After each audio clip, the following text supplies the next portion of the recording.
আগের পর্বে তোমাদের সঙ্গে শেয়ার করেছিলাম আমরা দ্বারকাতে কোন কোন জায়গা ঘুরে দেখেছি। এর আগে তোমাদের সঙ্গে আমেদাবাদের কিছুটা শেয়ার করেছিলাম, কারণ আমেদাবাদে আমরা একদম শেষে পৌঁছেছিলাম।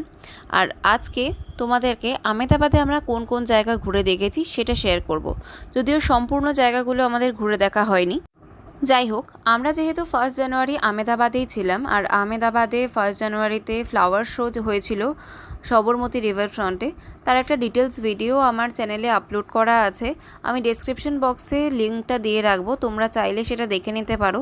তো আমরা সেই ফ্লাওয়ার শোটাতে পার্টিসিপেট করেছিলাম, মানে আমরা গিয়েছিলাম, পার্টিসিপেট করিনি। তো সেটা আমরা ঘুরেছিলাম, আর সেটার একটা ডিটেলস ভিডিও আছে, আমি লিঙ্কটা দিয়ে রাখবো, তোমরা চাইলে সেটা দেখে নিতে পারো। এই ফ্লাওয়ার শোটা কিন্তু ভীষণই সুন্দর হয়। পরপর 3 বছর এই ফ্লাওয়ার শোটা তাদের নিজেদের নাম গিনিস বুকে রেকর্ড করেছে। লাইট আর ফুল দিয়ে এত সুন্দর করে জায়গাটা সাজানো যে কতটা সময় এখানে কাটাচ্ছ তা টের পাবে না। 2 তারিখে আমাদের ব্যাক করার কথা ছিল কলকাতায়, আর 2 তারিখে আমরা সকালবেলা যে যে জায়গাগুলো ঘুরে দেখেছি সেগুলোই তোমাদের সঙ্গে শেয়ার করছি। 2 তারিখ আমাদের রাত্রিরে ট্রেন ছিল। আমরা 2 তারিখ গিয়েছিলাম আহমেদাবাদের অক্ষরধাম মন্দিরে। 1992 সালে এই মন্দির নির্মিত হয় এবং এই মন্দির স্বামীনারায়ণকে নিবেদিত। মন্দিরটি 600 টন গোলাপি বেলেপাথর দিয়ে তৈরি, এতে কোনো লোহার ব্যবহার হয়নি। মন্দিরটি প্রায় 22 একর জমির ওপর রয়েছে। এখানে প্রায় 10 তলা অট্টালিকাও রয়েছে এবং এখানে 93টি ভাস্কর্য স্তম্ভ দেখা যায়। মন্দিরে স্বামীনারায়ণের একটি অনেক বড় মূর্তি রয়েছে এবং রাত্রিবেলা করে এখানে লাইট অ্যান্ড সাউন্ড শো হয়। মন্দিরটি মঙ্গলবার থেকে রবিবার পর্যন্ত খোলা থাকে এবং সোমবার বন্ধ থাকে। এই মন্দিরটি আমেদাবাদে ঠিক নয়, মন্দিরটি রয়েছে গান্ধীনগরে। তবে আমেদাবাদে এলে এই মন্দিরটা অবশ্যই ঘুরে যেও। 2002 সালের 24শে সেপ্টেম্বর এই মন্দিরেই জঙ্গি হানার ঘটনা ঘটে, যাতে 33 জন নিহত হন এবং 80 জন আহত হয়েছিলেন। সেই থেকেই এই মন্দিরের নিরাপত্তা আরও অনেক বেশি কঠিন করে দেওয়া হয়েছে। মন্দিরের ভেতরে মোবাইল নিয়ে প্রবেশ করা যায় না। মোবাইল তোমাদের বাইরে জমা করে তবেই প্রবেশ করতে হবে এবং ভেতরে ছবিও তোলা যায় না। মন্দিরের বাইরে ফোন জমা দেওয়ার জায়গাও রয়েছে। মন্দিরের ভেতরের পরিবেশ খুবই শান্ত, কতটা সময় এখানে কাটাবে তা টের পাবে না। তারপরে আমরা গিয়েছিলাম সবরমতী আশ্রম বা গান্ধী আশ্রম। ডিটেলস ভিডিও ডেসক্রিপশন বক্সে লিঙ্কটা দেওয়া থাকবে, তোমরা চাইলে দেখে নিতে পারো। গান্ধীজি তার লবণ সত্যাগ্রহ আন্দোলন এই আশ্রম থেকেই করেছিলেন। এখানে পাশে সবরমতী নদীর ঘাট রয়েছে, চাইলে সেই ঘাটে তোমরা বেশ কিছুক্ষণ সময় কাটাতে পারো। সূর্যাস্তের সময় এই জায়গাটা ভীষণই সুন্দর লাগে, তোমরা চাইলে এখানে বসে থাকতে পারবে।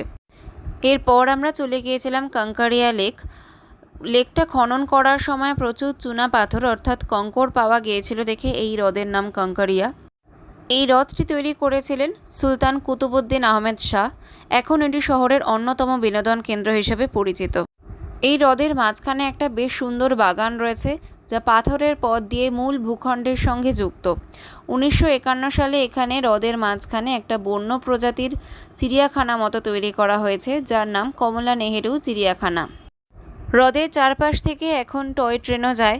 এখানে kids city, hot air balloon ride, water park, food stall সব কিছুই রয়েছে।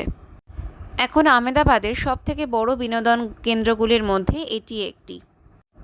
আমেদাবাদ ঘুরতে এলে গান্ধীনগরের এই জায়গাটাও তোমরা অবশ্যই ঘুরে দেখো। এই জায়গাটার নাম আদলাজ টেম্পল বা আদলাজ কি ভাভ।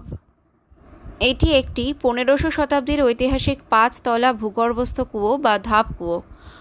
1499 সালে বাঘেলা রাজবংশের রানা বীর সিংহের স্মৃতিতে রানী রুদাবাই এটি তৈরি করিয়েছিলেন।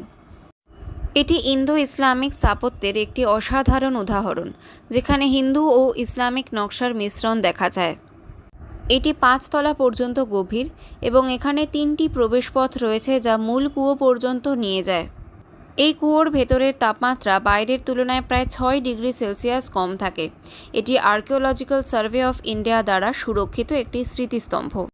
এখানে যে খোদাই করা কারুকার্যগুলি রয়েছে তার মধ্যে খোদাই করা রয়েছে অমি কুম্ভর মানে জীবনের জলপাত্র এবং কল্পবৃক্ষ মানে জীবনের গাছ।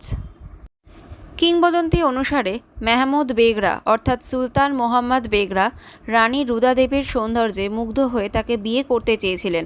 রানী রুদা দেবী শর্ত দেন যে সুলতান যদি তার স্বামীর স্মৃতিতে একটি বিশাল ধাপকুয়ো তৈরি করে দেন তবেই তিনি তাকে বিয়ে করবেন। কুয়ো তৈরির পর যখন সুলতান বিবাহ প্রস্তাব দেন তখন রানী রুদা দেবী এইখানেই ঝাঁপ দিয়ে আত্মহত্যা করেছিলেন। এতকাল পরেও এই ধাপ কুয়ো বা কুয়োর গায়ে যে এত সুন্দর কারুকার্য সেগুলি এখনও পর্যন্ত অক্ষুণ্ণ রয়েছে।